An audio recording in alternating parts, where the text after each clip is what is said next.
চৌদ্দগ্রাম উপজেলায় বিএনপি সভাপতি কামরুল হুদার দিক নির্দেশনায় বাংলাদেশ জাতীয়তাবাদী দল বিএনপি চৌদ্দগ্রাম উপজেলার ৩ নং কালিকাপুর ইউনিয়নের ৬ নং ওয়ার্ড বর্ধনবাড়ি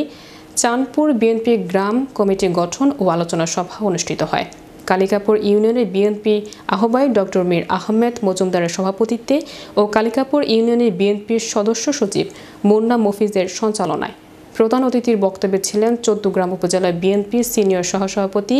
ওয়াহিদুর রহমান মজুমদার মুক্ত। সভায় প্রধান বক্তা ছিলেন চৌদ্দগ্রাম উপজেলার শহীদ জিয়া স্মৃতি সংসদের সভাপতি রোটারিয়ান ডক্টর আনোয়ার হোসেন।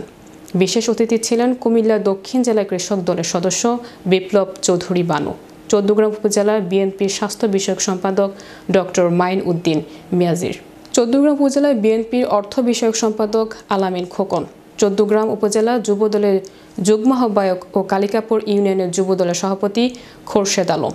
কালিকাপুর ইউনিয়নের বিএনপির যুগ্ম আহ্বায়ক মোহাম্মদ জাকির হোসেন, কালিকাপুর ইউনিয়নের কৃষক দলের সভাপতি মোহাম্মদ রিপন মিয়া, কালিকাপুর ইউনিয়নের তাঁতি দলের সভাপতি আব্দুর রহমান ডালিম, কালিকাপুর ইউনিয়নের মৎস্যজীবী দলের সভাপতি মোহাম্মদ আনোয়ার হোসেন সহ ৩ নং কালিকাপুর ইউনিয়নের বিএনপি ও সহযোগী সংগঠন নেতাকর্মীরা বর্ধনবাড়ির চাঁদপুর বিএনপি গ্রাম কমিটি গঠন ও আলোচনা সভায় উপস্থিত ছিলেন।